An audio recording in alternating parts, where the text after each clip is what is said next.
Hi, happy Saturday. I hope all is well. Welcome to another weekend review. It's going to be short. It's not going to be as long as I anticipated to because it's been a really busy and intense week. So let's just get right into it. If you just coming in, hello to you all. If you're coming in late, you can watch the replay on Instagram or catch it on YouTube the following day. So here it is. Let's cut it right into it. So, we always start off with COVID first. So here it is. According to the Johns Hopkins University Medicine and website, which is the Coronavirus Resource Center, coronavirus.jhu.edu, global confirmed cases is 594,274,840.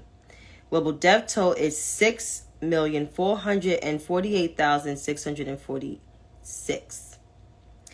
The U.S. confirmed cases is 403,244, and the U.S. death toll is 1,039,745.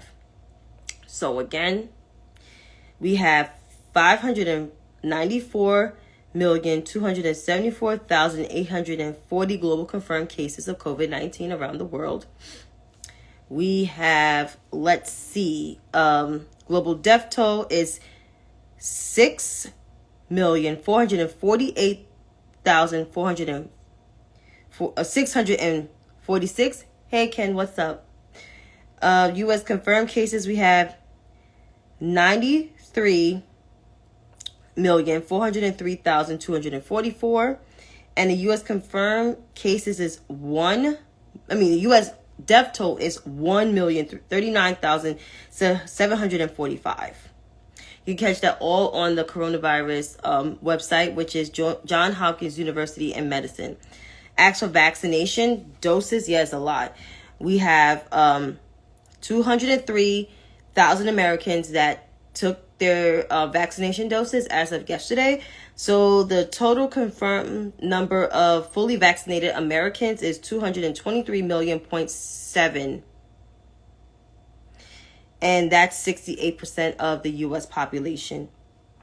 So with all of this being said, and the threat of monkeypox, the threat of now polio again, for whatever reason, this indicates that we got to do better when we get ourselves vaccinated. And I understand people's hesitancy. I understand how people don't want shots. But at this point, when it comes to polio and monkeypox, I think you kind of want the shot.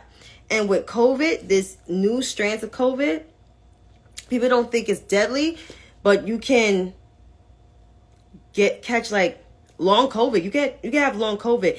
That's respiratory issues. What is it? Such as asthma, diabetes, loss of hair, loss of everything. And I'm begging for the monkeypox vaccine. You're absolutely right, Kenny. And they keep saying it's an LGBTQ thing. It's really not. It's infected dirty ass clothes and infected dirty sheets. That's why you always have to change your sheets every week or every 2 weeks tops, and wash your covers and wash everything, because this monkeypox shit is no joke. I have a Lysol fabric spray that's right near my bedstand, and then I have the Febreze fabric spray. I spray both. And if you gotta wear gloves, and of course wear your damn mask too, and bring your hand sanitizers. I bring at least about 4 with me. I have 1 in my tote and 3 in my purse, or 2 in my tote and 3 in my purse. And speaking, I gotta refill some of my hand sanitizer bottles, because this shit is about to get real. We're about to enter the fall season in the next couple weeks, and I am nervous. And I'm not even a parent. And I'm nervous for my friends that have children that are elementary school and junior high school age and close to high school age, that they can be exposed to so much, because kids, they touch everything, right? They touch exactly everything. So it's important that we have to be constant. I messing up words, but keep abreast or be informed. Be informed about COVID-19, about monkeypox, about polio, and vaccinating your damn children. Like, I got vaccinated for the polio vaccine when I was very little. Couldn't remember because I always went to the doctor and got shots. My mother didn't play that shit with me. So that's what happened. But moving on. So the Inflation Reduction Act was passed by the Senate, which was good. No, the Senate and then the House again. And then the president signed it this past week. And just to read a little bit that's in there, I'm not going to bore everybody to death. So, according to the White House website, the Inflation Reduction Act will lower costs for families, combat the climate crisis, reduce the deficit, and finally ask the largest corporations to pay their fair share.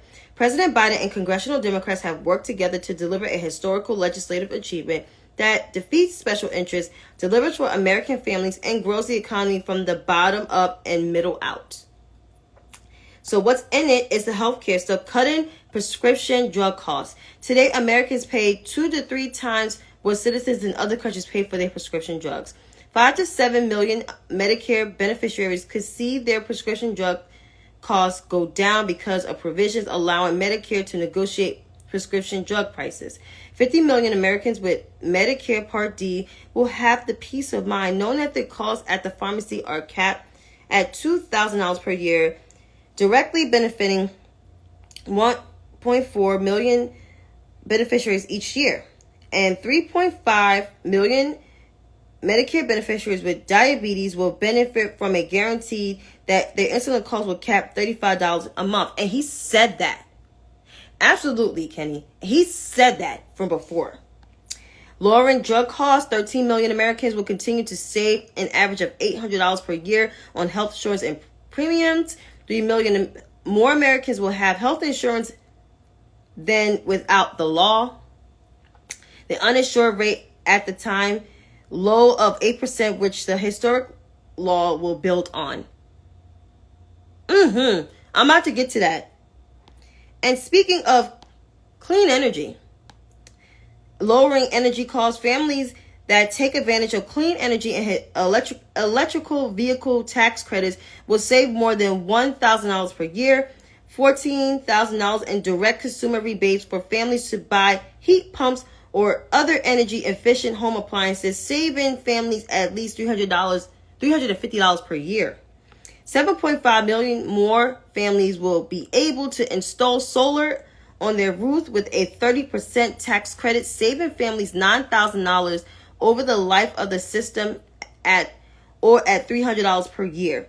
Up to $7,500 in tax credits for new electrical vehicles and $4,000 for used electrical vehicles, helping families save $950 per year.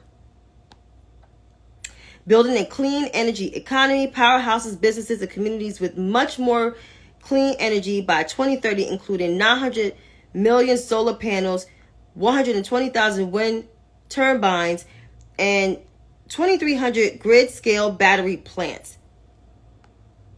And that's for harmful reduction pollution. Reduce greenhouse gas emissions by about 1 gigaton in 2030, or a billion metric tons, 10 times more climate impact than any other single piece of legislation ever enacted. And that's the truth. Since when I was a child in the early 90s. Deploy clean energy and reduce particle pollution from fossil fuels to avoid up to 3,900 premature deaths and up to 1 million asthma attacks annually by 2030. And let me just explain this. The borough that my mom lives in has the worst asthma rate in the state of New York. I believe the second in the country. So this piece of legislation is good for places like the Bronx, which has the worst pollution in the city. So you're right, Kenny. The asthma energy costs. Yep.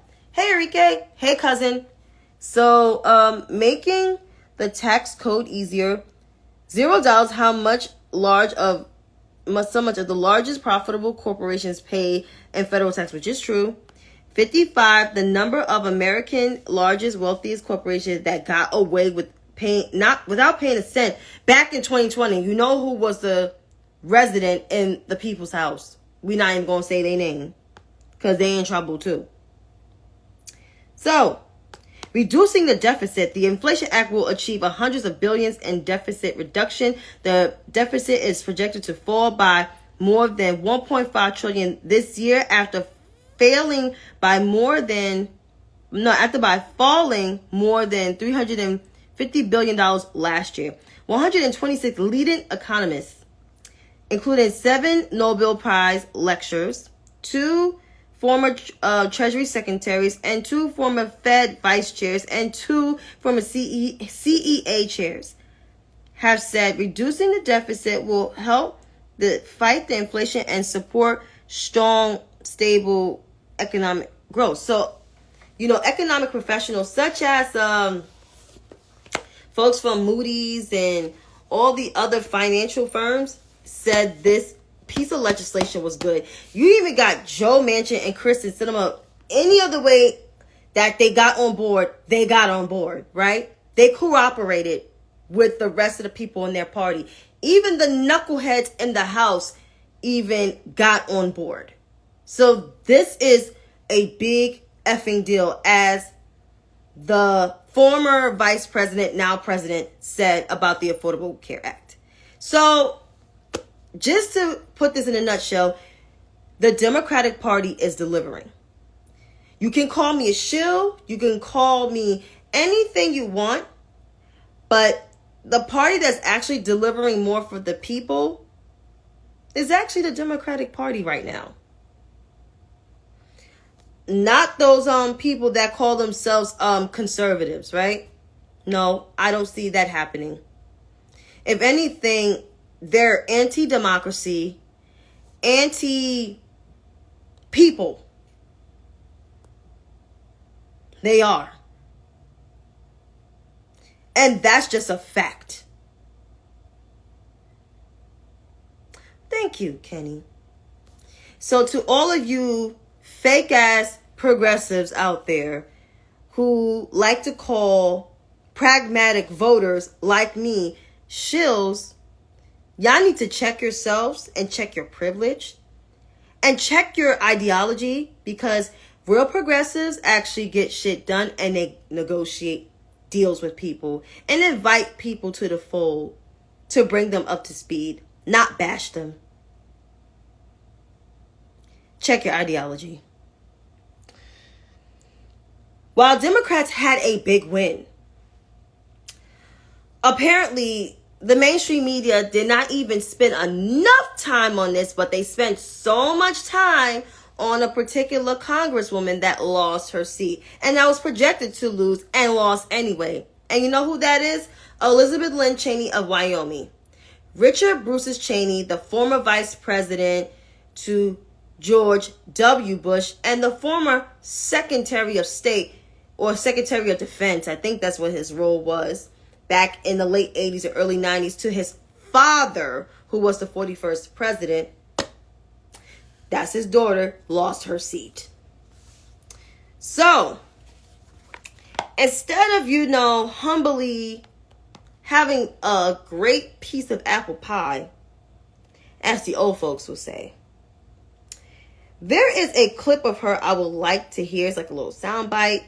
I think it's important that we all listen to the soundbite because, it reassures of who she is and why people don't F with her. So, here is a clip of Elizabeth. Do you believe that America is better off with President Biden than President Trump? I believe that President Trump's policies, which I supported 93% of the time, were much better for America. Now, that isn't the issue, though. The issue is whether or not we abide by the rule of law. Did you vote for Joe Biden? I did not. And I would not vote for a Democrat ever.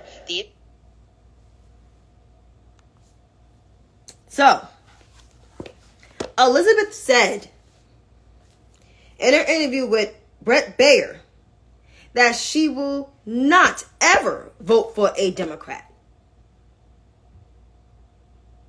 I mean, her record speaks for itself. I think I laid out her record numerous times on these lives, but Elizabeth Lynn Cheney voted with that bum that occupied the people's house 93% of the time. She rarely ever voted with the Democratic Party until her party turned on her. And even that, her votes were not that consistent. Yeah, she voted for the, the codifying marriage equality. And that's because her sister is a full-on lesbian. But she's not an ally to the LGBTQ plus community. No. But her votes are shitty. She voted against the Voting Rights Act, the George Floyd Justice and Policing Act, addressing the shortage of baby formula. Let's see what else she voted against. The ARP, which is the American Rescue Plan, giving Americans $1,400 in stimulus checks and also extra money for food stamps and more. Let's see, she voted against protecting women's reproductive health, voted against the abortion stuff. I mean, the list goes on with Elizabeth. So Elizabeth is not an ally to anybody but herself. And yes, I did said that. And this segues into her fucking stance. So Elizabeth stands, out there, majority white women and some black folks had the audacity to slide in my comments and even videos saying that I should feel bad for her and the country, or just feel bad for the country. Is Elizabeth a patriot? Not really. Yes, she serves on the 1-6 committee as the vice chair to Chairman Benny Thompson. But she's no hero.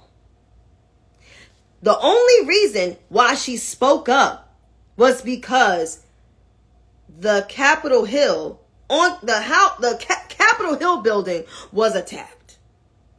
Let's be real. But I digress. To her stance out here, to all the people that support Elizabeth Lynn Cheney, do you.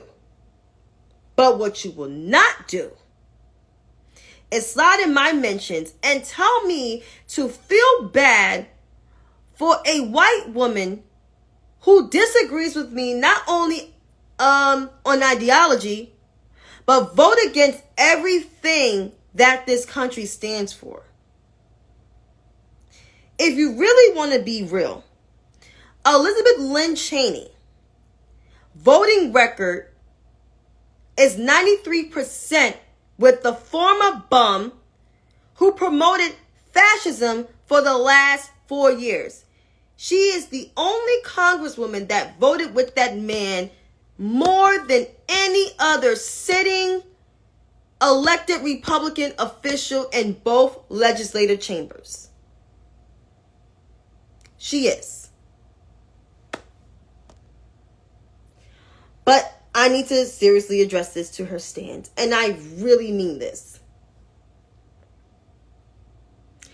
Please do not tell me, as a black woman, to feel bad for a white woman who voted 93% of the time with a man who promoted racism, fascism, and violence in this country to people of color and marginalized communities. Don't ever tell me to feel bad for a woman who has more privilege in this country than me.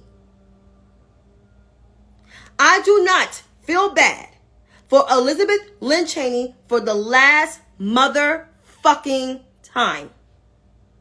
And I will never feel bad for her. She has shown no remorse, even after losing her election show no goddamn remorse of why she voted against everything. She just literally said to Brett Baier on Fox News that she supported that bum's policies over Democratic policies. For crying out loud, she called the policies socialism policies. Like she know what socialism is. So to all of you stans, do yourselves a favor. If you don't like what I said about Elizabeth, stay the hell out of my mentions. This is the last motherfucking time. I meant every word that I said. And you know what, Kenny? You're right. She is a white woman. That is the problem. And speaking of more whiteness, to all of you leftists out there, your platform is not winnable. You guys are not real progressives. You guys don't even have history on, passing landmark legislation or getting your message across. You guys suck. Your strategies suck. And using black elected officials to promote your stinking ideology is really a cop-out, and it really shows that you guys are punk-ass bums. So I'm going to need for y'all to shut the hell up forever. And I just need, just the majority. Not all, but the majority of white folks to stop telling black people to feel bad for people that have more privilege than them. Stop telling us to feel bad for someone that has more privileges and more rights in this country, that their rights are not being under siege like mine. Like, stop telling us that shit. It's annoying. It's like really annoying, and it's just baffling at this point. And that's all I got left. But until then, folks, you have a great night. Stay safe. Stay black for most of us. Or just stay healthy. And stay COVID-free, monkeypox-free, polio-free, measles-free. We don't even know if measles going to come up, because there was a measles scare almost 10 years ago. And I was scared shitless. So until then, folks, peace out and support my guy, Too Raw, Too Real, in the chat. Give him a follow. Have a great night. Peace.